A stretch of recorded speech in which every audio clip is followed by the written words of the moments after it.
What's the deal, everybody? It's your boy Joe, and we about to get into an exclusive interview with yours truly, your boy Joe, with my man Funksy. Keep it right here, y'all. When we speak of timeless contemporary R&B music, there are only a handful of names still around today that for me are still doing it big.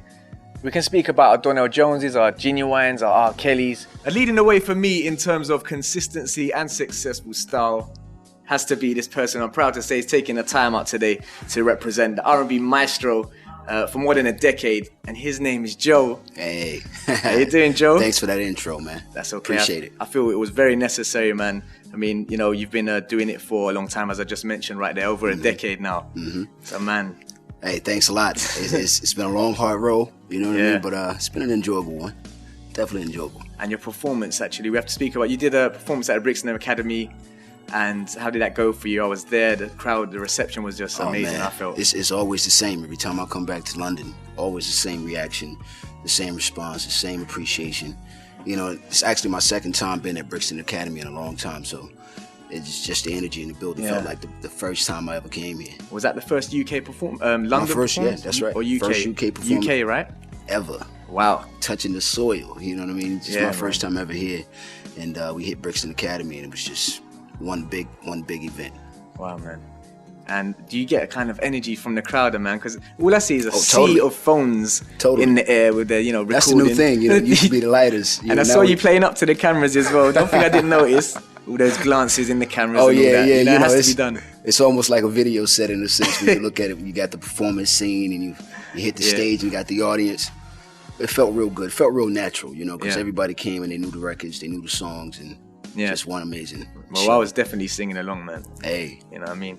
How does it feel when you don't even have to sing, though, the songs? Because everyone's just singing for you, It feels amazing, because, what's funny sometimes, when you get on stage night after night, and plus working on new music, you tend to forget some of the old songs, like certain parts, little lines, and, the crowd, the audience will, immediately remind you because they know the songs just as well as you do. And that's just one amazing thing, man, one after another. That must be a great feeling. It really is. You haven't released the album since 2003's And Then. So what have you been doing since then, man? I've been behind the scenes, really just sort of doing my entrepreneur thing, in real estate and clothing. I got a clothing line coming out. It's called J. Thomas's Couture line. Yeah. And also I have a tequila that I've been working with this company with, trying to bring out a new tequila. It's called Soho. All right. Just doing a little... You got no samples on you now, no? No, I don't have any samples on me right now. Because everything is pretty much still in development. We're looking at spring 07. Releasing the clothing line as well with the liquor. So a lot of good things has happened. Great. And plus my record company, I've just been really, really trying to get that off the ground. A lot of artists I've been working on in America. And just really excited, man. A lot of good stuff happening. Well, it must be said, I'm a real big fan of your music, Doesn't sound dated. I mean, no matter how old it is, you know what I mean? Thank you. So, I don't know. Is this why you can still create music now, like that is still so well loved today? I'm really competitive in a sense, I look at, all right, I got one album, I got two albums out, but for me, that's not just that's just touching the surface, Yeah. And I see how other artists come out, and some of them put out an album every 2 years, every year, and you just got to be consistent, and releasing music. And when you do release it, make sure that it's quality. And if it's going to take you 2 or 3 years, it definitely has to be quality. So I'm taking my time with it to make sure that I get quality music out there, as just opposed to just putting out a whole lot of stuff. Has to reach that Joe standard, has right? to reach the standard, And I'll keep going until I'm comfortable with the outcome before I release it. Yeah. So what's the formula, man? You got to let me know the formula for creating a Joe record right now, a successful Joe record. What is it? You know what it is? Lately, I've just been kind of vibing, collaborating. I wanted to work with a lot of different producers on this record. Yeah. Because I'm known for just producing all my material, writing it all. Of course. And I wanted to just give, my audience, my fans, a different sound. Just a slightly different feel from what they had already.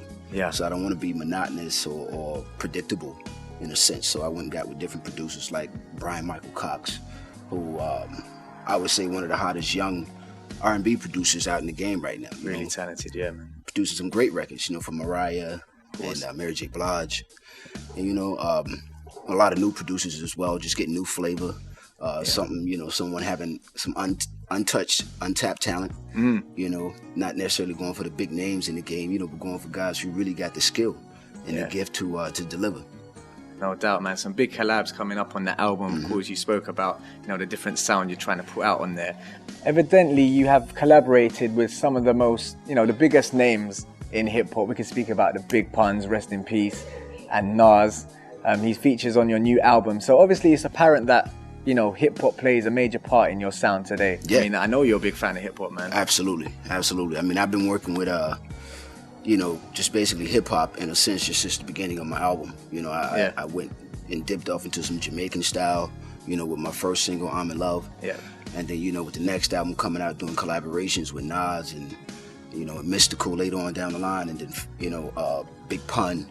Yeah, man. How can we forget? So how it can just we keeps, forget, man?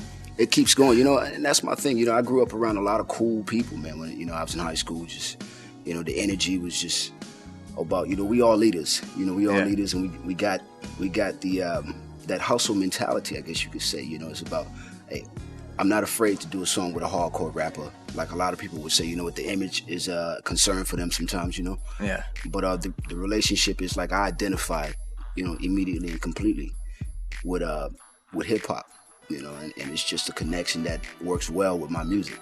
With the new single as well, we have to mention someone who's, really up there at the moment, coming through the scenes, Papoose. Right. I mean, he's over all the mixtapes in New York. I mean, I was out there recently, and it's just he's crazy, on fire man. with mixtapes. Yeah, he's serious, serious with mixtapes. Yeah. I mean, that's the first time I've heard of Papoose, on a mixtape. Yeah. And he had some incredible lines that he would say. One being that I take you in the Van Wyck and show you how I conduit. And the Van Wyck is it's an interstate in New York. Okay. And conduit is connected to the Van Wyck in a sense, So I take you in the Van Wyck and show you how I conduit.